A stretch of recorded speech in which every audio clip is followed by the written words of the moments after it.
Hello दोस्तों, जैसा कि सीजन 2 के लास्ट में हमने देख लिया था कि रेड केव का नया लीडर किन्यू बन चुका है। वैसे अब सीजन 3 की शुरुआत में हम देखते हैं कि किन्यू एक एनर्जी क्रिस्टल को एब्जॉर्ब करके कल्टीवेशन करने की कोशिश कर रहा था, जिसकी वजह से वो अपनी मिट्टी और रेल्म के फाइनल स्टेज पर भी पहुंच जाता है। तभी अचानक वहाँ पर हाफी और सेबल भी आ जाते हैं, जहाँ सेबल इतने दिनों बाद किन्यू से मिलने के बाद काफी जरा खुश दिखाई दे रहा था। दूसरी तरफ किन्यू उन्हें अपने वेपन्स दिखाता है, जिसे उसने कल्टीवेशन के दरमियान अब पहले से भी ज्यादा अपग्रेड कर दिए थे और अब वो वेपन पहले से जरा कूल और ज्यादा खतरनाक लग रहे थे। यहाँ ये सब दिखाने के बाद किन्यू सेबल से कहता है कि बीस्ट लीडर के मरने की वजह से उसके भाइयों को ये खबर मिल चुकी होगी, लेकिन वो लोग काफी ज्यादा खतरनाक हैं। मैं अकेला इतना ज्यादा स्ट्रॉन्ग नहीं हूँ कि मैं उनका मुकाबला कर सकूँ, इसलिए तुम लोगों को भी खुद को स्ट्रॉन्ग करना होगा। और ये कहने के बाद वो सेबल को कुछ क्रिस्टल दे देता है ताकि वो अपनी कल्टीवेशन करके खुद के लेवल को बढ़ा सके। दूसरी तरफ खड़ा हाफी ये देखकर किन्यू से नाराज हो जाता है। वो कहता है कि तुमने सेबल को इतना ज्यादा कुछ दे दिया, जबकि तुमने मुझे बदले में कुछ भी नहीं दिया, हालांकि मैं हर वक्त तुम्हारी मदद करता रहता हूँ। ये सब कहते हुए हाफी की नजर उस जेड सोर्ड पर पड़ गई थी, इसलिए वो किन्यू से कहता है कि तुम ये जेड सोर्ड मुझे दे दो, अगर तुम ये मुझे दे दोगे तो मैं खुश हो जाऊंगा।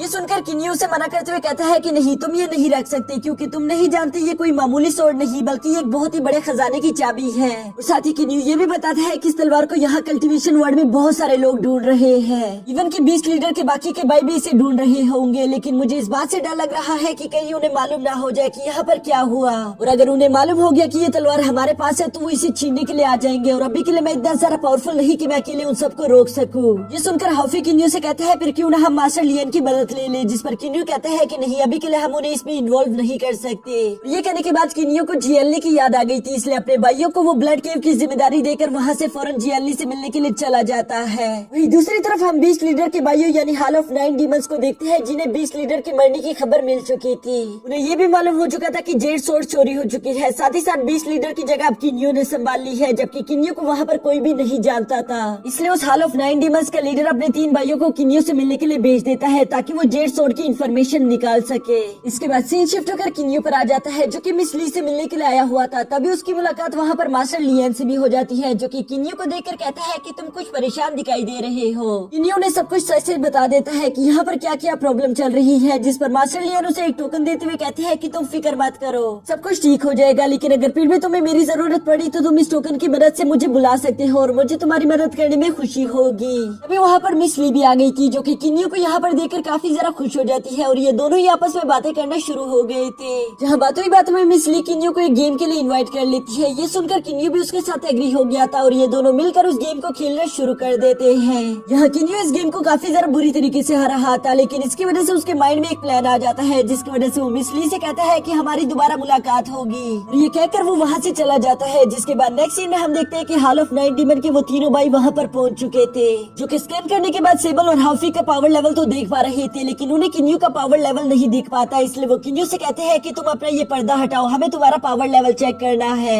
लेकिन किन्यू से कहता है कि माफ करना, मैं ऐसा नहीं कर सकता, मैंने ऐसी टेक्निक का इस्तेमाल किया है जिसकी वजह से मेरी पावर लेवल हाइड हो चुकी है और मैं इसे दोबारा से नहीं हटा सकता। अब ये सुनकर उन तीनों भाइयों को काफी ज्यादा गुस्सा आ रहा था, लेकिन वो उस गुस्से को अपने अंदर दबाते हुए वहाँ पर मौजूद गार्ड से सवाल करना शुरू कर देते हैं। वो उनसे पूछते हैं कि ये बताओ कि हमारा भाई कैसे मारा गया, जिस पर वहाँ मौजूद गार्ड्स उन्हें बताते हैं कि हमें कुछ भी मालूम नहीं, क्योंकि हमारे लीडर हमेशा खुद को लॉक करके उस सीक्रेट चैम्बर में बैठे रहते थे। वो किसी पजल को सॉल्व करने की कोशिश कर रहे थे जहाँ पर उनकी मौत हो गई, लेकिन हम में से कोई नहीं जानता कि आखिर ये सब कैसे हो गया। ये सुनकर उन तीनों भाइयों को काफी जरा गुस्सा आ जाता है। इसके बाद हम देखते हैं कि उन्होंने उन गार्ड्स पर हमला करना शुरू कर दिया था ताकि वो डर के मारे सब कुछ बता दे, लेकिन यहाँ पर किन्यू को ये सब बिल्कुल भी ठीक नहीं लगता, इसलिए वो भी अपनी पावर्स का इस्तेमाल करके यहाँ इन तीनों भाइयों से अकेले ही फाइट करना शुरू कर देता है, जहाँ किन्यू इन तीनों को बराबर की टक्कर दे रहा था। लेकिन साथ ही साथ किन्यू देखता है कि वो लोग वहाँ पर मौजूद महल और उसके लोगों को जख्मी कर रहे थे, इसलिए वो वहीं पर उनको कहते हैं कि रुक जाओ, मुझे उस जेड सोर्ड के बारे में सब कुछ मालूम है, लेकिन मैं उसके बारे में तुम लोगों को कुछ भी नहीं बताऊंगा। अगर तुम लोग मुझे अपने लीडर के पास ले जाओ तो मैं उन्हें सब कुछ बता सकता हूँ। ये सुनकर उन तीनों भाइयों ने यहाँ किन्यू को अपना बंदी बना लिया था और वो उसे अपने लीडर के पास लेकर जा रहे थे, जहाँ जाने से पहले किन्यू टेलीपैथी के थ्रू सेबल को सब कुछ बता देता है। मेरे जाने के बाद मेरे क्लैन का ख्याल रखना, साथ ही साथ वो यहाँ पर इनसे कहता है कि जेड सोर्ड की खबर चारों तरफ फैला दो, इसके बाद अगर तुम लोगों को मौका मिल जाए तो मुझे बचाने के लिए आ जाना। इसके बाद सीन शिफ्ट होकर रास्ते पर आ जाता है, जहाँ वो तीनों भाई किन्यू को अपने साथ लेकर जा रहे थे, लेकिन तभी दूसरे क्लैन के डेसिबल भी इन लोगों पर हमला करना शुरू कर देते हैं, क्योंकि सेबल और हाफी ने उस जेड सोर्ड की खबर चारों तरफ फैला दी थी। यहाँ पर काफी ज्यादा देर तक एक बहुत ही ज्यादा लंबी फाइट चलती है, जहाँ पर हम देखते हैं कि वो बाकी के क्लैन वाले लोग भी काफी ज्यादा खतरनाक थे, इसलिए वो यहाँ पर इन तीनों भाइयों में से एक भाई को जान से मार मार डालते हैं। जबकि ये बाकी दो बच्चे भाई बड़े मुश्किल से किन्यू को वहाँ से लेकर वापस अपने महल आ पहुँचे थे और यहाँ आने के बाद वो अपने भाई को बताते हैं कि हमारा तीसरा भाई वहाँ पर मारा गया। साथ ही साथ वो लोग उन दूसरे डेसिबल के नेम भी जानते थे, इसलिए वो अपने लीडर को सब कुछ बता देते हैं। यहाँ ये सब सुनकर उन भाइयों में से एक भाई काफी ज्यादा गुस्सा हो गया था, इसलिए वो फौरन से किन्यू को गले से पकड़ते हुए कहते हैं कि ये सब तुम्हारी गलती है, तुम्हारी वजह से ये सब हुआ है, मैं तुम्हें जिंदा नहीं छोड़ूंगा। और उन 20 में से सबसे बड़ा भाई उसे शांत रहने के लिए कहता है, जिसके बाद वो किन्यू से सवाल करते हैं कि उस जेड सोर्ड के बारे में बताओ, वो कहाँ पर है। साथ ही साथ हमें ये भी बताओ कि हमारे भाई के साथ क्या हुआ। जो सुनकर किन्यू उन लोगों को एक झूठी कहानी सुनाना शुरू कर देता है। वो उन्हें बताता है कि मैं तो वहाँ पर मौजूद नहीं था, लेकिन मेरे मास्टर एक बहुत ही ज्यादा स्ट्रॉन्ग कल्टीवेटर है जो कि दूर से ही बता सकते हैं कि वहाँ पर क्या हुआ था। इसलिए उन्होंने मुझे बताया कि उस सीक्रेट चैम्बर के अंदर 20 लीडर ने आखिरकार उस पजल को सॉल्व कर लिया था, जिसकी वजह से उसे वो जेड सोर्ड भी मिल चुकी थी। तभी अचानक वहाँ पर एक अनजान शख्स आ गया, जिसने वहाँ पर 20 लीडर को जान से मार डाला। साथ ही साथ वो अपने साथ जाते हुए जेड सोर्ड को भी ले गया। ये बात सुनकर उस 9 हॉल ऑफ डीमन के लीडर को काफी ज्यादा गुस्सा आ गया था। वो किन्यू से कहते हैं कि क्या तुम्हें मैं बेवकूफ लगता हूँ, जिस पर किन्यू भी एक्टिंग करते हुए कहते हैं कि जो सच था वो मैंने तुम्हें बता दिया, अब तुम्हें मेरी बात माननी है या नहीं माननी ये तुम्हारी मर्जी है। दूसरी तरफ उस लीडर को कुछ भी समझ नहीं आ रहा था कि आखिर उसे क्या फैसला करना चाहिए, इसलिए वो फिलहाल के लिए किन्यू को एक जेल में बंद करवा देता है। यहाँ साथ ही हमें देखने को मिलता है कि उस गेट का चौकीदार किसी दूसरे क्लैन से मौजूद था, यानी कि वो यहाँ पर कुछ प्लान बनाकर आया हुआ है। ऊपर की तरफ हॉल में हम देखते हैं कि बीस्ट किंग ने वहाँ पर अपने भाइयों के साथ एक मीटिंग शुरू कर दी थी, जहाँ वो लोग किन्यू के मास्टर के बारे में बात कर रहे थे। वो सब लोग कहते हैं कि आखिर वो मास्टर कितना ज्यादा स्ट्रॉन्ग होगा, जिसने इतने दूर से ये पता लगा लिया कि हमारे भाई को किसने मारा है, साथ ही साथ जेड सोर्ड को कौन लेकर गया।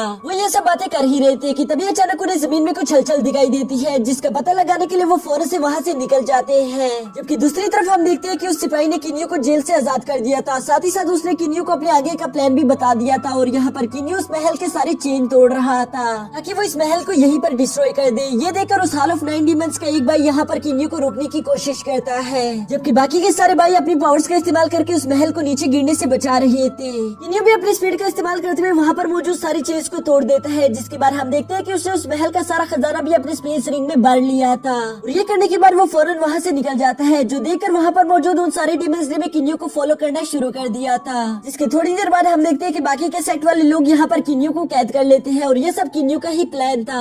वहीं पर हॉल ऑफ 9 डीमंस के सारे मेंबर्स भी आ चुके थे, जो कि इंडेसिबल को सामने देखकर उनसे कहते हैं कि चलो किन्यू को हमारे हवाले कर दो, अगर तुम ऐसा करते हो तो हम यहाँ से तुम्हें जिंदा जाने देंगे, वरना तुम यहाँ पर मारे जाओगे। जो सुनकर वो दोनों क्लैन वाले डेसिबल कहते हैं कि हमें माफ करना, लेकिन हम ऐसा नहीं कर सकते क्योंकि हमारे केस को इस किन्यू की जरूरत है। वो भी जेड सोर्ड के बारे में सारी इन्फॉर्मेशन किन्यू से सुनना चाहते हैं, इसलिए हम किन्यू को तो तुम्हारे हवाले नहीं करने वाले। यहाँ ये सारी बातें सुनते हुए किन्यू हॉल ऑफ 9 डीमंस के लोगों को भड़का रहा था। वो उनसे कहता है कि जाओ, तुम लोगों पर तो लानत है, तुम लोग मुझे इनसे छुड़वा भी नहीं सकते। हालांकि मैंने तुम लोगों के भाई 20 लीडर को जान से मारा है, तुम लोग तो वाकई में काफी ज्यादा डरपोक हो, जो कि 2 डेसिबल से भी फाइट नहीं कर सकते। ये सब सुनकर तो उस हॉल ऑफ 9 डीमंस के भाइयों को काफी ज्यादा गुस्सा आ गया था, इसलिए वो फौरन से किन्यू और उन 2 सिपाहियों पर हमला करना शुरू कर देते हैं। जबकि यहाँ दूसरी तरफ हम देखते हैं कि किन्यू अब आजाद हो चुका था। वो इन दोनों क्लैंस के लोगों को आपस में लड़वाने के साथ साथ खुद भी इन लोगों से फाइट कर रहा था। साथ ही साथ यहाँ पर 20 लीडर किन्यू को आजाद देकर कहते हैं कि कहीं यहाँ से भाग ना जाए, इसलिए उसने फौरन से वहाँ पर एक शील्ड क्रिएट करना शुरू कर दिया था। और इससे पहले कि वो शील्ड पूरी तरीके से उस आइलैंड को कवर कर पाती, हॉफी भी बड़ी तेजी के साथ उस शील्ड के अंदर इंटर हो जाता है। हॉफी को असल में यहाँ पर किन्यू ने ही माइंड टू माइंड बात करके उसे बुलाया हुआ था, क्योंकि ये सब किन्यू की ही चाल थी। यहाँ उस शील्ड के उस आइलैंड को पूरी तरीके से कवर करने के बाद बीस्ट किंग मुस्कुराते हुए कहता है कि चलो अब तुम यहाँ से बचकर नहीं निकल सकते, क्योंकि ये शील्ड बहुत ही ज्यादा पावरफुल है, तो बेहतर यही होगा कि जल्द से जल्द तुम उस जेड सोर्ड को हमारे हवाले कर दो। यहाँ वो बीस्ट किंग अभी ये सब कह ही रहा था कि तभी अचानक हम देखते हैं कि हॉफी पीछे से आते हुए बीस्ट किंग के 2 भाइयों को जान से मार डालता है। साथ ही साथ वो इन दोनों की एनर्जी क्रिस्टल को अपने पास रखते हुए बीस्ट किंग से कहते हैं कि जल्द से जल्द इस शील्ड को यहाँ से हटा दो, नहीं तो तुम में से यहाँ पर कोई भी जिंदा नहीं बच पाएगा। लेकिन यहाँ दूसरी तरफ बीस्ट किंग अपने 2 और भाइयों को मरता हुआ देखकर काफी ज्यादा गुस्से में आ जाता है, इसलिए हम देखते हैं कि वो अपने भाइयों के साथ मिलकर हॉफी को मारने की कोशिश कर रहा था। जबकि दूसरी तरफ हॉफी बहुत ही आसानी के साथ उन सब लोगों के हमलों को डॉज करते हुए उनसे अपनी जान बचा रहा था। यहाँ दूसरी तरफ हम देखते हैं कि उन 2 डेसिबल के लीडर भी वहाँ पर आ जाते हैं, जिनके आते साथ ही वो अपने डेसिबल से कहते हैं कि बस तुम लोगों का काम यहाँ पर पूरा हो गया, अब हम आगे का काम संभाल लेंगे, तुम लोग चाहो तो यहाँ से जा सकते हो। यहाँ उन दोनों क्लैन के लीडर्स को यहाँ पर बीस्ट किंग देकर कहता है कि तुम दोनों यहाँ पर क्या कर रहे हो, इस मैटर में तुम लोगों को अपनी टांग नहीं अड़ानी चाहिए, क्योंकि ये किन्यू और हमारे बीच का मामला है। ये सुनकर उन दोनों क्लैन लीडर में से एक लीडर आगे आकर कहता है कि अब तुम मुझे बताओगे कि हमें क्या करना चाहिए और क्या नहीं। और ये कहते साथ ही उसने अपनी 3rd आई भी एक्टिवेट कर ली थी, जिसके अंदर से वो एक बहुत ही ज्यादा पावरफुल अटैक उस शील्ड पर करता है। और ये अटैक इतना ज्यादा पावरफुल था कि वो शील्ड को बीच बीच में से ही काट देता है।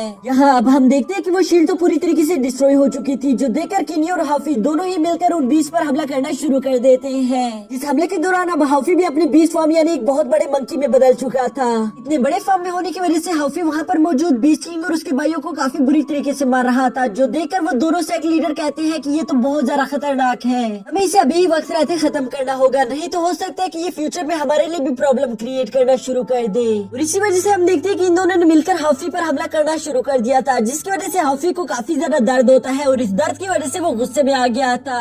यह इतना ज्यादा गुस्सा होने की वजह से वो खुद का कंट्रोल खो देता है, जिसके बाद हम देखते हैं कि उसने वहाँ पर मौजूद सब लोगों पर लेजर बरसाना शुरू कर दिया था, इवन कि वो किन्यू पर भी हमला कर देता है। किन्यू ये देखकर फौरन से जंप करते हुए उसे होश में लाने की कोशिश करता है, पर वो जितने मर्जी कोशिश कर ले हाफी तो होश में आने का नाम ही नहीं ले रहा था। ये देखकर सामने खड़ा बीस्ट किंग उन दो सेक्ट लीडर से कहता है क्यों न हम पहले इस मंकी को जान से मार डाले, जिसके बाद हम लोग आपस में अपना फैसला भी कर लेंगे। ये सुनकर वो दोनों क्लैन लीडर उसके साथ एग्री हो चुके थे, जिसके बाद हम देखते हैं कि वो बीस्ट किंग अपने भाइयों को लेकर हाफी पर हमला करने के लिए निकल चुका था। दूसरी तरफ किन्यू हाफी को प्रोटेक्ट करने के लिए उसके सामने आ जाता है, जिसके बाद हम देखते हैं कि वो अकेले यहाँ पर इन सब लोगों के साथ फाइट कर रहा था। लेकिन इस फाइट के दौरान वो दोनों सेक्ट लीडर मौका पाकर हाफी को जान से मारने के लिए उस पर हमला कर देते हैं। किन्यू ये देखकर फौरन से उस टोकन का इस्तेमाल कर देता है, जिसकी वजह से उसने मास्टर लियन को यहाँ पर मदद के लिए बुला लिया था। मास्टर लियन यहाँ पर आते साथ ही सबसे पहले हाफी के आसपास एक शील्ड क्रिएट कर देते हैं ताकि कोई भी उसे जान से मार ना सके। लेकिन वो सब ये देखकर मास्टर लियन पर ही हमला करना शुरू कर देते हैं, पर मास्टर लियन को उनके अटैक से जरा सा भी फर्क नहीं पड़ रहा था। वो बहुत ही आसानी के साथ उन सब लोगों के अटैक को ब्लॉक कर लेते हैं। साथ ही साथ हम देखते हैं कि उन्होंने अपने वेल का इस्तेमाल करके वहाँ पर मौजूद उन सब लोगों को कैद कर लिया था और इसके बाद वो किन्यू को वहाँ से टेलीपोर्ट करके पानी से बाहर ले आते हैं। बाहर आने के बाद वो सबसे पहले हाफी पर एक तरह का पानी डाल देते हैं, जिसकी वजह से हाफी वापस अपने नॉर्मल फॉर्म में आ चुका था। लेकिन यहाँ पर वो इतना ज्यादा थका हुआ था कि वो वहीं पर बेहोश हो जाता है। अब जब मास्टर लियन ने वहाँ पर मौजूद सारी सिचुएशन को संभाल लिया था, तो इसके बाद वो उन सब लोगों को भी वहाँ पर बुलवा लेते हैं, जिसके बाद वो उनसे कहते हैं कि मैं तुम्हारे बारे में सब जानता हूँ। तुम लोगों ने ये जेड सोर्ड हासिल करने के लिए कई बेगुनाह लोगों की जान ली है, जो कि बिल्कुल भी अच्छा नहीं, इसलिए तुम लोगों को इसकी बराबर सजा मिलेगी।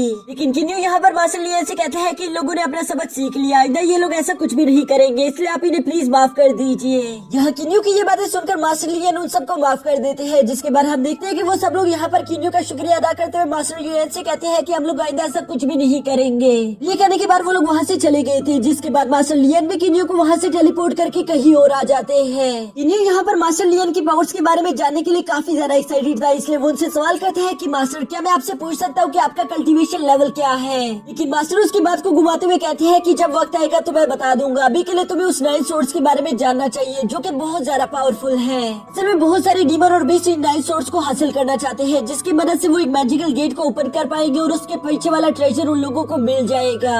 ऐसा कहा जाता है कि वो ट्रेजर बहुत ज्यादा कीमती है और अब तो तुम्हारे पास एक सोर्ड भी मौजूद है, इसलिए तुम्हें बाकी के 8 सोर्स ढूंढनी होगी, जिसके बाद तुम वो ट्रेजर हासिल कर सकते हो। लेकिन तुम्हें ये सब कुछ बहुत ही ज्यादा संभल कर करना होगा, क्योंकि उस सोर्ड को हासिल करने के लिए तुम पर कभी भी कोई भी हमला कर सकता है। किन्यू यहाँ पर मास्टर लियन की बात समझ गया था, लेकिन साथ ही साथ वो ये भी जानता था कि उसका ब्लड केव पूरी तरीके से डिस्ट्रॉय हो चुका है, इसलिए वो उसी जगह पर अपना नया पिविलियन बनाना शुरू कर देता है, जिसमें उसके बाकी के दोस्त भी उसकी मदद कर रहे थे। और अगले कुछ ही दिनों के अंदर वो वहाँ पर न्यू पिविलियन बनाकर तैयार कर देते हैं, जिसका नाम किन्यू स्टार पिविलियन रख देता है। अब यहाँ स्टार पिविलियन का नया लीडर मास्टर लियन ने किन्यू को चूज किया था, जिसके बाद हम देखते हैं कि किन्यू वहाँ पर ब्लड केव के सारे गार्ड्स को भी ले आता है। साथ ही साथ किन्यू देखता है कि उन गार्ड्स में अब एक नई लड़की भी शामिल थी, जिसे सेबल ने खुद अपॉइंट किया था, क्योंकि वो उन सब में से बहुत ज्यादा स्ट्रॉन्ग है। ये जानने के बाद किन्यू उसे वहाँ का कमांडर बना देता है, जबकि साथ ही साथ उसने जोंग को वहाँ का मैनेजर बना दिया था और इसके बाद वो उन सब लोगों को जिम्मेदारी संभालने के लिए वहीं पर छोड़ देता है। जबकि वो खुद मिस ली के साथ उस पिविलियन को अंदर से देखना शुरू कर देता है और उसने ये पिविलियन बिल्कुल उस क्लाउड बेस से सेट विला की तरह ही बनाया हुआ था, जहाँ पर उसने अपना सारा बचपन गुजार दिया था। यहाँ मिस ली किन्यू के साथ काफी जरा खुश दिखाई दे रही थी और ये दोनों आपस में काफी जरा क्वालिटी टाइप स्पेंड करते हैं। नेक्स्ट डे हम देखते हैं कि किन्यू ने वहाँ पर मौजूद सारे के सारे क्लैंस जिनके पास जेड सोर्ड थी, उन सब लोगों को अपने पिविलियन में इनवाइट कर लिया था और वो सब लोग एक साथ बैठकर खाना खा रहे थे। यहाँ खाना खाते हुए वो लोग आपस में बातें कर रहे थे और धीरे धीरे इन लोगों की दोस्ती बढ़ रही थी, जिसके बाद हम देखते हैं कि इमॉर्टल क्लैन का लीडर वहाँ पर खड़े होकर किन्यू से कहता है कि आप सब लोग अपनी जेड सोर्ड मेरे हवाले कर दीजिए, अगर आप लोग ऐसा करते हैं तो मैं उस 9 सोर्ड को ढूंढने में आपकी मदद कर सकता हूँ। ये सुनकर किन्यू को पहले तो उस पर यकीन नहीं आता, लेकिन तब वो इमॉर्टल क्लैन का लीडर कहता है कि मैं एक स्पेल के बारे में जानता हूँ, जिनमें मैं इन 8 जेड सोर्ड का इस्तेमाल करके उस 9th जेड सोर्ड को ढूंढ सकता हूँ। ये सुनकर किन्यू काफी जरा खुश हो जाता है और सबसे पहले वही अपनी तलवार उसके हवाले कर देता है। तो देखकर अब बाकी के क्लैन लीडर ने भी उस पर ट्रस्ट करना शुरू कर दिया था और वो सब लोग ही अपनी जेड सोड निकालकर उसके हवाले कर देते हैं।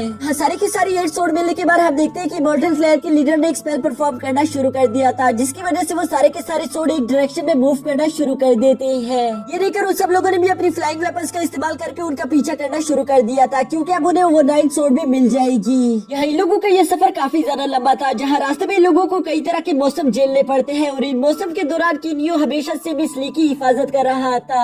जो बात सच बताओ तो मिस ली को काफी ज्यादा अच्छी लगती है, क्योंकि हर लड़की को बस ऐसा ही लड़का चाहिए जो कि हमेशा उसकी हिफाजत कर सके। अब इसके बाद हमें नेक्स्ट डे का सीन दिखाया जाता है, जहाँ ये लोग काफी ज्यादा दूर आ चुके थे, लेकिन एक जंगल के बाद उस इमॉर्टल क्लैन के लीडर का स्पेल काम नहीं कर रहा था। ऐसा क्यों हो रहा है ये बात भी इन्हें मालूम नहीं हो पाती, इसलिए हम देखते हैं कि ये सब लोग अपनी सोड रखकर अलग अलग डायरेक्शन में जाकर उस सोड को ढूंढना शुरू कर देते हैं। जबकि दूसरी तरफ किनियो अपने साथ मिस ली को मिस्टी क्लाउड विला ले गया था, क्योंकि वो जगह यहाँ से काफी ज्यादा करीब थी, साथ ही साथ उन लोगों का किडा भी यहाँ पर काफी ज्यादा करीब था। इसलिए किनियो पहले मिस ली को अपना विला दिखाता है, जहाँ पर वो बताते हैं कि मैंने यहाँ पर अपना बचपन कैसे गुजारा। ये सब सुनकर मिस ली को काफी ज्यादा अच्छा लग रहा था। ये सब करने के बाद किनियो अपनी फैमिली से मुलाकात करने के लिए वापस अपने किडा भी आ जाता है, जहाँ सबसे पहले उसकी मुलाकात अपने भाइयों से होती है। उसके भाई यहाँ पर इतने वक्त बाद किनियो को देखकर काफी ज्यादा खुश हो गए थे, जबकि दूसरी तरफ किनियो लगातार अपने फादर के बारे में पूछ रहा था, जो सुनकर उसके भाई कहते हैं कि हमें माफ करना, लेकिन तुम्हारी फादर से मुलाकात नहीं हो सकती, क्योंकि वो अंकल यूजी के साथ एक स्पेशल टेक्निक सुनने के लिए यहाँ से बहुत ज्यादा दूर गए हुए हैं। ये सुनकर किनियो कहते हैं चलो कोई बात नहीं, मैं सिर्फ अपने मास्टर से ही मुलाकात करके चला जाऊंगा, लेकिन उसके भाई कहते हैं कि नहीं, तुम्हारा मास्टर भी यहाँ पर नहीं है, वो भी जरूरी काम से बाहर है। अब यहाँ बार बार इनकार सुनकर किनियो को शक हो गया था, वो समझ गया था कि कुछ न कुछ तो गड़बड़ है और इसलिए वो बड़ी तेजी के साथ सीधा सीक्रेट चैम्बर की तरफ चला जाता है। जहाँ पहुँचने पर वो देखता है कि उसके फादर और अंकल यूजी वहीं पर मौजूद थे, लेकिन उन दोनों का एक एक हाथ कट चुका था और ये सब वहीं पर मौजूद एक दुश्मन क्लैन ने किया है। किंडई और मास्टर यूजी यहाँ पर छुप के इसलिए बैठे हुए थे क्योंकि वो लोग किनियो को इसके बारे में नहीं बताना चाहते थे, वरना वो लोग जानते थे कि किनियो क्या करेगा। और अब जब किनियो ने खुद ही सब कुछ अपनी आंखों से देख लिया है, तो वो उसे बता देते हैं कि ये सब मिंग क्लैन के लीडर ने किया है। उसने सबसे पहले तुम्हारे टीचर ली को जान से मार डाला, जिसके बाद उन्होंने हमारा हाथ भी काट दिया, लेकिन हम लोग कुछ भी नहीं कर पाए क्योंकि वो लोग काफी ज्यादा स्ट्रॉन्ग हैं। ये सुनकर तो किनियो को काफी ज्यादा गुस्सा आ गया था और इसलिए मिंग क्लैन को डिस्ट्रॉय करने के लिए वो वहाँ से निकल जाता है। दूसरी तरफ मिंग क्लैन में हम देखते हैं कि किनियो के साथ आए हुए 2 सेट लीडर वहाँ पर पहले से ही पहुंच चुके थे, जो कि मिंग क्लैन के लीडर से कहते हैं कि तुम्हें अपनी आर्मी का इस्तेमाल करके हमारे लिए वो लास्ट वाली जेड सोड ढूंढनी होगी, जिसके लिए वो मिंग क्लैन का लीडर भी मान चुका था, क्योंकि वो लोग यहाँ पर इनसे काफी ज्यादा डर रहे थे। अभी वहाँ पर किनियो भी बहुत ही ज्यादा गुस्से में आ जाता है, जो कि चिल्लाते हुए कहता है कि मिंग क्लैन का लीडर कौन है, सामने आओ। ये सुनकर इमॉर्टल सेट का लीडर कहता है कि आखिर तुम लोगों ने ऐसा क्या कर दिया, हमारे सेट के लीडर इतने ज्यादा गुस्से में क्यों है। जिस पर मिंग क्लैन का लीडर कहता है कि हमें नहीं मालूम, हम तो इस लड़के को पहचानते भी नहीं है, हमने तो पहले इसे कभी देखा ही नहीं। उन लोगों को तो सच में ही समझ नहीं आ रहा था कि आखिर किनियो है कौन, जिस पर किनियो खुद ही बताता है कि मैं किंग क्लैन से बिलोंग करता हूँ और मैं यहाँ पर आया हूँ ताकि मैं अपने फादर और अंकल का बदला ले सकूँ। ये सुनकर वहाँ पर मौजूद मिंग क्लैन की सारी आर्मी फौरन से किनियो पर हमला करने के लिए तैयार हो चुकी थी, लेकिन तभी वहाँ पर सेबल और हाउफी भी अपने साथ डीमन कल्टिवेटर्स की एक बहुत बड़ी आर्मी लेकर आ जाते हैं, जिसे देखकर तो मिंग क्लैन का किंग काफी ज्यादा घबरा गया था। वो फौरन से किनियो के सामने झुकते हुए कहते हैं कि प्लीज हमें माफ कर दीजिए, हमें मालूम नहीं था कि वो आपका फादर है, नहीं तो हम लोग कभी भी ऐसा ना करते। लेकिन किनियो ये सब कुछ अनसुना कर देता है और हम देखते हैं कि उसने बड़ी तेजी से किंग के बेटे पर हमला करना शुरू कर दिया था, जहाँ वो उसे काफी ज्यादा बुरी तरीके से मार रहा था। इमॉर्टल सेट का लीडर ये देखकर बीच में आते हुए किनियो को रोककर कहता है कि तुम ऐसा नहीं कर सकते, हमारे इमॉर्टल सेट के कुछ रूल है, अगर तुमने उन रूल्स को तोड़ दिया तो यहाँ पर एक बहुत बड़ी जंग शुरू हो जाएगी। वो भी ये कह ही रहा था कि तभी हम देखते हैं कि डेविल सेट का लीडर बड़ी तेजी के साथ आकर उस किंग के बेटे को जान से मार देता है। साथ ही वो कहते हैं कि अब जो होगा देखा जाएगा, इस बात से कोई फर्क नहीं पड़ता। अब यहाँ ये सब होने के बाद इमॉर्टल सेट का लीडर किनियो से कहता है कि बस करो, बहुत हो गया, तुमने अपना बदला पूरा कर लिया है, क्योंकि किंग के बेटे ने ही तुम्हारे टीचर को जान से मारा था, साथ ही साथ उसने तुम्हारे अंकल और फादर का हाथ भी काटा है, इसलिए तुम्हारा बदला पूरा हो चुका है। अगर इसके बाद तुमने किसी और की जान ली तो ये बिल्कुल नाइंसाफी होगी, क्योंकि वो सब लोग बेकसूर हैं। ये सब सुनकर किनियो काफी ज्यादा गुस्से में था, लेकिन वो किसी तरह करके खुद को शांत करा देता है, जिसके बाद वो अपनी टीम को लेकर वापस अपने मेंशन आ गया था, जहाँ उसकी मुलाकात अपने बचपन की दोस्त से हो जाती है और वो देखता है कि उसका हाथ पूरी तरीके से ठीक हो चुका था। ये देखकर वो काफी ज्यादा हैरान हो जाता है, लेकिन यहीं पर उसे मालूम हो चुका था कि मिस ली एक मेडिकल कल्टीवेटर है, जिसने अपनी पावर्स का इस्तेमाल करके उसके फ्रेंड का हाथ पूरी तरीके से हील कर दिया है। साथ ही साथ मिस ली किनियो के फादर और उसके अंकल का भी हाथ पूरी तरीके से हील कर देती है, जो देखकर किनियो काफी ज्यादा खुश हो गया था। वीडियो में आगे बढ़ने से पहले मैं आप लोगों से कहना चाहता हूँ कि अगर आप लोगों को मेरी ये वीडियोस देखकर जरा से भी खुशी होती है या मजा आता है तो मेरे इस चैनल को सब्सक्राइब कर दो, साथ ही साथ बेल आइकन को भी एक्टिवेट कर देना ताकि मेरी आने वाली वीडियोस की नोटिफिकेशन आपको मिल सके। यह किन्यू इतना जरा खुश होने की वजह से मिस ली का शुक्रिया अदा कर देता है, जिस पर मिस ली कहती है कि नहीं, इसकी कोई जरूरत नहीं। और साथ ही साथ हम देखते हैं कि किन्यू यहाँ पर अपनी फैमिली के साथ बहुत ही अच्छा वक्त स्पेंड कर रहा था कि तभी उसे मालूम हो जाता है कि वो आखिरी सोड कहाँ पर है। वो लास्ट डेट सोड एक केव के अंदर थी जहाँ पर बाकी सारे क्लैन के लीडर्स को उस केव में जाने से काफी ज्यादा डर लग रहा था, क्योंकि वो लोग जानते थे कि हमसे पहले जाने वाले सिपाहियों का वहाँ पर क्या हशर हुआ। उनमें से कोई भी जिंदा निकल कर बाहर नहीं आ पाया। ये सुनकर किन्यू कहता है कि चलो कोई बात नहीं, अगर तुम लोगों को डर लग रहा है तो मैं खुद आगे जाऊंगा। और वो ये कहकर सबसे पहले खुद ही उस केव में चला जाता है, जिसकी वजह से बाकी के क्लैन लीडर्स को भी थोड़ी बहुत हिम्मत मिल चुकी थी और वो भी किन्यू को फॉलो करना शुरू कर देते हैं। उस केव के अंदर इन लोगों को काफी सारी मुसीबतों का सामना करना पड़ता है, लेकिन ये लोग हार नहीं मानते बल्कि यूं ही हिम्मत करके आगे बढ़ते जा रहे थे। और आखिरकार इन लोगों को एक जगह पर रुकना ही पड़ता है, क्योंकि वहाँ आगे 9 रास्ते गए हुए थे और इन लोगों को समझ नहीं आ रहा था कि आखिर हमें किस रास्ते को फॉलो करना चाहिए। जिस पर इमोर्टल क्लैन का लीडर एक बार फिर से आगे आकर वही अपना पुराना स्पेल कास्ट करता है ताकि वो उस 9th सोर्ड को ढूंढ सके, लेकिन हम देखते हैं कि उसके सोर्स वापस घूमकर वहीं पर आ चुके थे, यानी कि कोई इसके खिलाफ अपने स्पेल्स का इस्तेमाल करके उन सोर्स को भटका रहा है। अब ये जानने के बाद किन्यू कहता है कि हम लोग इतनी दूर तक आए हैं, हम लोग यूं हार नहीं मान सकते, इसलिए मुझे लगता है कि हमें इस सामने वाले रास्ते में जाना चाहिए। और ये कहने के बाद वो सब लोग ही उस रास्ते की तरफ आगे बढ़ना शुरू कर देते हैं। वो रास्ता सीधा जाकर एक डेड एंड पर पहुंच जाता है जहाँ इन लोगों पर चारों तरफ से लावा गिर रहा था। ये देखकर ये सब लोग ही अपने सामने शील्ड क्रिएट कर लेते हैं, लेकिन वो शील्ड इतनी ज्यादा पावरफुल नहीं थी। साथ ही साथ वो लावा यहाँ पर बढ़ता जा रहा था, जिसकी वजह से ये लोग उसे ज्यादा देर तक रोक नहीं पाते और वो लावा सीधा आकर इन्हें टच कर देता है, जो देखकर ये लोग काफी ज्यादा घबरा गई थी। लेकिन तभी ये लोग टेलीपोर्ट होकर एक अजीब सी जगह पर आ जाते हैं जहाँ पर एक निकाबपोश आदमी भी अपने सिंहासन पर बैठा हुआ था, जिसका नाम यंगमो है। वो किन्यू से कहता है कि तुम लोग जरूर यहाँ पर 9th जेड सोर्ड ढूंढने के लिए आए होंगे, लेकिन वो मेरे पास है। और ये कहते साथ ही वो अपना मास्क भी हटा देता है, जो देखकर वहाँ पर मौजूद लोग काफी ज्यादा शॉक हो गए थे, क्योंकि असल में यंगमो पहले ब्लैक ड्रैगन क्लैन से बिलोंग करता था। साथ ही साथ यहाँ पर यंगमो बताता है कि अगर तुम लोगों को वो ट्रेजर चाहिए तो तुम लोगों को मुझे भी अपनी टीम में शामिल करना होगा। वो 9th जेड सोर्ड मेरे पास है, इसलिए मैं वो तुम्हें वैसे तो नहीं देने वाला। ये सुनकर किन्यू ने थोड़ी देर के लिए सोचना शुरू कर दिया था, लेकिन फिर वो सोचता है कि हमारी टीम जितनी ज्यादा स्ट्रॉन्ग होगी उतना ही हमारे लिए बेहतर होगा। इसलिए किन्यू कहते हैं ठीक है, तुम और तुम्हारे ये मैजिकल बीस्ट हमारे साथ आ सकते हैं, लेकिन अगर तुमने कोई होशियारी करने की कोशिश की तो ये बिल्कुल भी ठीक नहीं होगा। अब यहाँ सब लोगों की एग्री होने के बाद हम देखते हैं कि ये लोग उस गुफा से बाहर आ गए थे, जहाँ पर 9 जेड सोर्ड्स की मदद से अब इन लोगों को उस ट्रेजर की लोकेशन भी मालूम हो जाती है। लेकिन साथ ही साथ ये लोग ये बात भी बहुत अच्छे से जानते थे कि वो जगह बहुत ज्यादा खतरनाक है, इसलिए हम लोग वहाँ पर यूं ही नहीं जा सकते। साथ ही साथ इन लोगों ने डिसाइड किया था कि वो जगह यहाँ से काफी ज्यादा दूर है, हम अपने साथ वहाँ पर सब लोगों को लेकर नहीं जा सकते, इसलिए हमें से जिस के पास भी जेड सोर्ड मौजूद है वो अपने साथ एक एक आदमी को लेकर आ सकता है। ये सुनकर सबके सब एग्री हो चुके थे, लेकिन बीस्ट किंग इस बात के लिए एग्री नहीं हो रहा था। वो कहता है कि मैं तो अपने सारे भाइयों को लेकर आऊंगा, नहीं तो तुम में से कोई भी जा नहीं पाएगा। ये सुनकर तो यंगमो को काफी ज्यादा गुस्सा आ गया था, इसलिए वो बीस्ट किंग के साथ साथ वहाँ पर मौजूद उसके सारे भाइयों को भी जान से मार डालता है। जो बात बीस्ट किंग के लास्ट बचे भाई को दूर से ही मालूम हो चुकी थी। यहाँ दूसरी तरफ ग्रीन क्लैन का लीडर कहता है कि तुमने ये क्या कर दिया,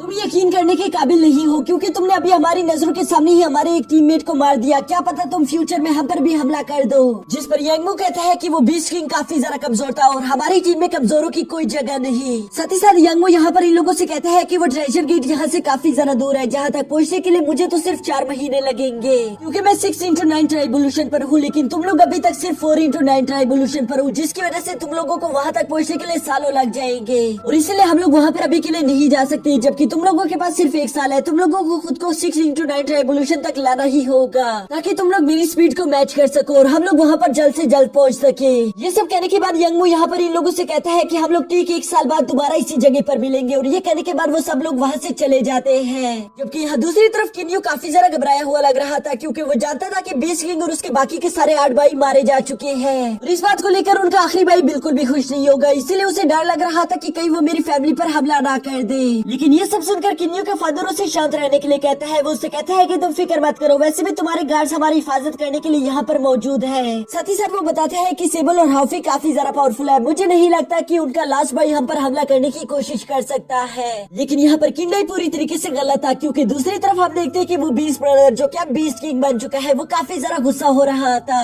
वो कहते हैं कि मेरी पूरी की पूरी फैमिली मारी जा चुकी है और जरूर इसके पीछे किन्यू का ही हाथ होगा। ये सब कहने के बाद वो अपने सेनापति को किन्यू की फैमिली को मारने के लिए कहता है ताकि वो अपना हिसाब पूरा कर सके। यहाँ साथ ही साथ हम देखते हैं कि किन्यू और सिबल दोनों ही लगातार अपनी कल्टीवेशन कर रहे थे, जहाँ सिबल का पहले ही 6x9 ट्राइबुलेशन शुरू हो जाता है। ये ट्राइबुलेशन एग्जाम सिबल के लिए काफी ज्यादा मुश्किल था, लेकिन सिबल हार नहीं मानता और काफी ज्यादा मेहनत करने के बाद आखिरकार उस एग्जाम को पास कर लेता है।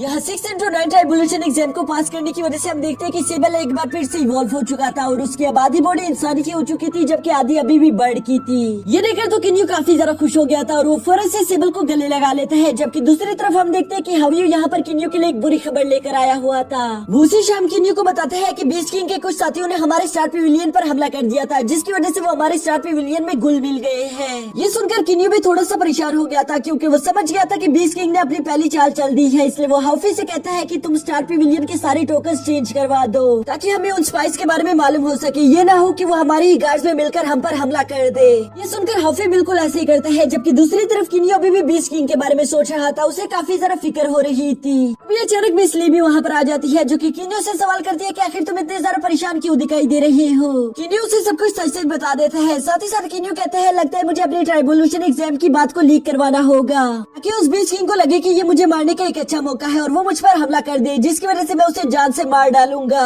ये सुनकर तो मिस ली को किन्यू की काफी ज्यादा फिक्र हो रही थी, लेकिन वो उसे कुछ ना कहते हुए वहाँ से चली जाती है। जबकि दूसरी तरफ हम किंडाई को देखते हैं, जो कि किन्यू के इस फैसले से जरा से भी खुश नहीं थे। वो किन्यू से कहते हैं कि तुम्हें अपने स्टार पेविलियन के सारे गार्ड्स को अपने साथ लेकर जाना चाहिए, वरना वो तुम्हें तुम्हारी कमजोर हालत में जान से मार डालेगा, जिस पर किन्यू साफ साफ मना कर देता है। वो कहते हैं कि मेरे लिए मेरी फैमिली ही सबसे ज्यादा इम्पोर्टेंट है, और ये कहने के बाद वो सिबल को अपनी फैमिली की जिम्मेदारी देकर अपने 6x9 ट्राइबुलेशन एग्जाम के लिए रवाना हो जाता है। साथ ही साथ हाफी और कुछ गार्ड्स भी यहाँ पर किन्यू के साथ जा रहे थे। हाफी यहाँ पर किन्यू को एक कवच भी दे देता है, जो कि मिस ली ने भिजवाया हुआ था। किन्यू उस कवच को पहनने के बाद अपने 6x9 ट्राइबुलेशन एग्जाम की तरफ निकल जाता है, जबकि उसने साथ ही साथ ये खबर लीक भी करवा दी थी, जो कि बीस्ट किंग को मालूम हो जाती है। इसलिए वो कहते हैं कि ये सबसे बेहतरीन मौका होगा किन्यू और उसकी फैमिली दोनों को एक साथ मारने का।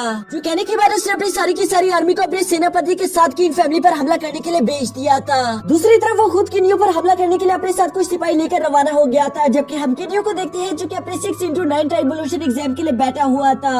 उस एग्जाम की फर्स्ट 3 स्ट्राइक यहाँ पर आकर किन्यू से टकरा जाती है, जिसे किन्यू ने काफी आसानी के साथ ब्लॉक कर दिया था। और यहाँ पर जैसे उसकी लास्ट लाइटिंग का समय होता है, तभी अचानक बीस्ट किंग भी वहाँ पर पहुँच जाता है, जो कि किन्यू को यूँ कमजोर हालत में देखकर उस पर फौरन से अटैक कर देता है। ये देखकर किन्यू काफी ज्यादा परेशान हो गया था, क्योंकि उसके दोनों तरफ से उस पर अटैक्स हो रही थी। इसीलिए वो फौरन अपने सामने एक शील्ड क्रिएट कर देता है, जिसकी वजह से वो उन दोनों अटैक्स को ब्लॉक कर रहा था। और थोड़ी देर की मेहनत के बाद आखिरकार वो इसमें कामयाब भी हो जाता है। यानी कि किन्यू ने अपने 6x9 ट्राइबुलेशन एग्जाम को पूरी तरीके से कंप्लीट कर लिया था और वो अब काफी ज्यादा स्ट्रॉन्ग हो चुका है। साथ ही साथ यहाँ पर हमें किन फैमिली की हालत दिखाई जाती है, जिन पर हमला हो चुका था, और सिबल वहाँ पर मौजूद उन सारी आर्मी से फाइट कर रहा था। ये फाइट काफी ज्यादा देर तक चलती है, जबकि साथ ही साथ हम देखते हैं कि किंडाई भी अपनी आर्मी को लेकर सिबल की मदद कर रहा था। इस हमले के दौरान हम देखते हैं कि बीस्ट किंग का सेनापति यहाँ किंडाई पर हमला करना शुरू कर देता है, जिसकी वजह से किंडाई काफी कमजोर पड़ चुके थे। पर इससे पहले कि वो सेनापति यहाँ किंडाई को जान से मार पाता, तभी हाफी वहाँ वक्त पर पहुँच जाता है, जिसने किंडाई की जान बचा ली थी। साथ ही साथ वो यहाँ पर आते साथ ही उस सेनापति को भी जान से मार देता है, जिसके बाद हम देखते हैं कि बीस्ट किंग की आर्मी काफी ज्यादा कमजोर पड़ चुकी थी और इसी वजह से किन फैमिली ये जंग जीत जाती है। जबकि दूसरी तरफ हम किन्यू को देखते हैं, जो कि उस बीस्ट किंग के साथ काफी ज्यादा खतरनाक फाइट लड़ रहा था।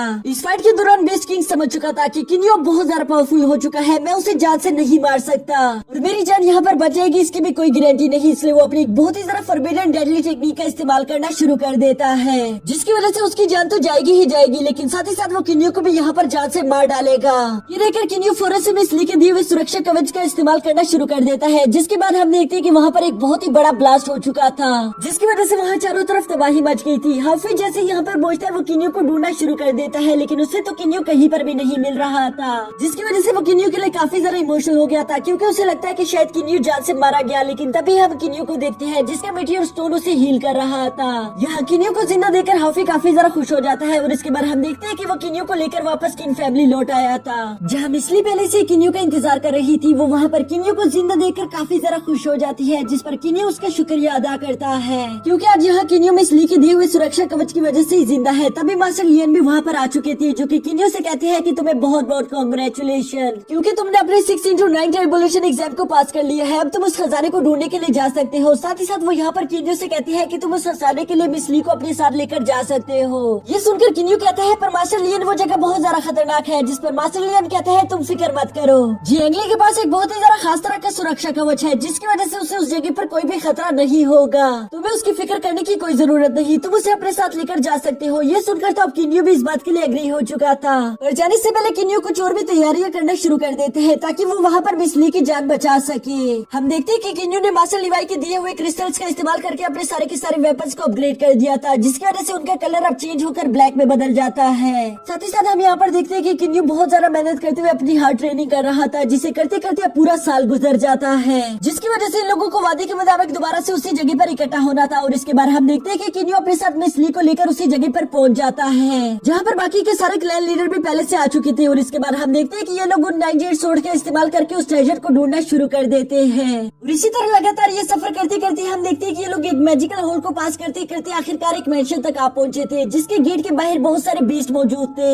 ये देखकर किन्यू अपने साथियों से कहते हैं कि लगता है हमें अपनी 9 जेड सोर्ड का इस्तेमाल करना होगा, वो यहाँ पर इस गेट को ओपन करने की चाबी है। और ये सुनकर जैसे ही वो सब लोग अपने जेड सोर्ड को उस दरवाजे में लगाना शुरू करते हैं, वो सारे के सारे बीस्ट वहाँ से हट चुके थे, क्योंकि यहाँ पर इन जेड सोर्ड्स का मतलब यही है कि इन लोगों के पास अंदर जाने का परमिशन है। यहाँ पर सब कुछ ठीक चल रहा था, पर अब ट्रेजर के इतने ज्यादा करीब आ जाने की वजह से हम देखते हैं कि इन सब लोगों के दिल में लालच आ चुकी थी, जिसकी वजह से वो सारे के सारे क्लैन आपस में ट्रेजर के लिए फाइट करना शुरू कर देते हैं। तभी अचानक वहाँ पर मौजूद उन क्लैन के पूर्वज भी वहाँ पर आ चुके थे, जो कि वाकई में काफी ज्यादा खतरनाक है। और वो यहाँ आने के बाद इन सब लोगों से कहते हैं कि जल्दी से इस दरवाजे को ओपन कर दो, अगर तुम लोग ऐसा करते हो तो हम तुम लोगों को जिंदा छोड़ देंगे, साथ ही साथ हम तुम लोगों को ट्रेजर का छोटा मोटा हिस्सा भी दे देंगे, लेकिन अगर तुम लोगों ने ऐसा नहीं किया तो हम तुम लोगों को यहाँ पर जान से मार डालेंगे। ये सुनकर तो वहाँ पर मौजूद बाकी के सारे क्लैन लीडर काफी ज्यादा डर गए थे, इसलिए वो उनकी बात मान भी लेते हैं। लेकिन डेवल क्लैन का लीडर बिल्कुल भी ऐसा नहीं था, वो उनसे कहते हैं कि मैं तुम लोगों की बात नहीं मानने वाला, अगर हम अंदर जाएंगे तो हम लोगों को कुछ रूल्स बनाने होंगे, जिस पर वो पूर्वज उसे डरा रहे थे। लेकिन तभी वो डेवल क्लैन का लीडर फौरन अपने दोनों जेड सोर्ड को बाहर निकाल कर कहता है कि अगर तुम लोगों ने मेरी बात नहीं मानी तो मैं इन सोर्ड्स को डिस्ट्रॉय कर दूंगा।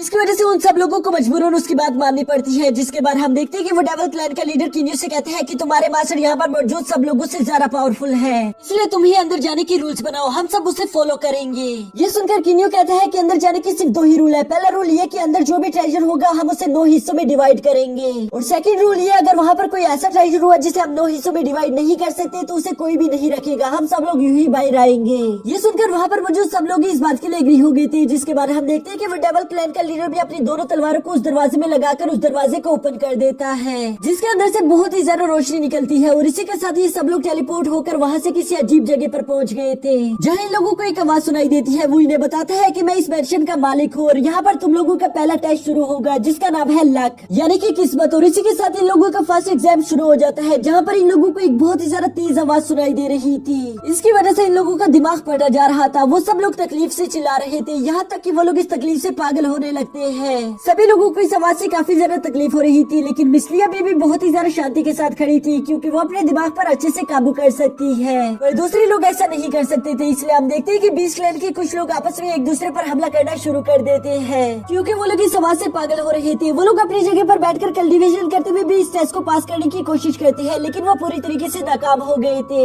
तभी अचानक हम देखते हैं कि मिसली ने अपने म्यूजिक बचाना शुरू कर दिया था, जिसकी वजह से किन्यू और वहाँ पर मौजूद सभी लोग ठीक हो जाते हैं, क्योंकि उनका अपने दिमाग पर काबू आ गया था। और वो आवाज भी धीरे धीरे करके वहाँ से कम हो जाती है। जिसके बाद हमें उस पेंशन के दोबारा ऑनर की आवाज सुनाई देती है, जो कहते हैं कि तुम लोगों ने अपने पहले टेस्ट को पास कर लिया और इसके लिए मैं तुम लोगों को कांग्रेचुलेशन भी कहता हूँ। लेकिन अब तुम्हारे सेकंड और थर्ड टेस्ट की बारी है, जो कि है इंटेलिजेंस और स्ट्रेंथ का। इन दोनों टेस्ट को पास करने के लिए वो आवाज इन लोगों को इसकी तरफ जाने के लिए कहती है। जिसके बाद ये सब लोग इसकी तरफ रवाना हो चुके थे, जहाँ जाते जाते इन लोगों को गोल्ड से बनी हुई चीजें दिखाई देती है। इन्हें लगता है कि शायद यही ट्रेजर है और इसलिए इन लोगों ने उसे निकालने की कोशिश करना शुरू कर दिया था, लेकिन वो उसे नहीं निकाल पाते, क्योंकि वो कोई ट्रेजर नहीं बल्कि यहाँ का सिर्फ इल्यूजन है। जिसके बाद हम देखते हैं कि ये सब लोग उस मैंशन के अंदर चले जाते हैं, जहाँ पर इन लोगों को एक बहुत बड़ा गार्ड स्टोन दिखाई देता है। उस गार्ड स्टोन को देखकर वहाँ पर मौजूद एक एल्डर कहते हैं कि ये गार्ड स्टोन बहुत ज्यादा कीमती है, अगर किसी ने भी इसकी एनर्जी को अपनी बॉडी में रिफाइन कर लिया तो वो यहाँ का नया मालिक बन जाएगा। अब ये सुनकर तो वहाँ पर मौजूद सब लोग उस मैंशन के मालिक बनना चाहते थे, इसलिए वो सब लोग उस गार्ड स्टोन की एनर्जी को एब्जॉर्ब करने की कोशिश करते हैं, जबकि इसी वजह से वो लोग आपस में फाइट भी कर रहे थे।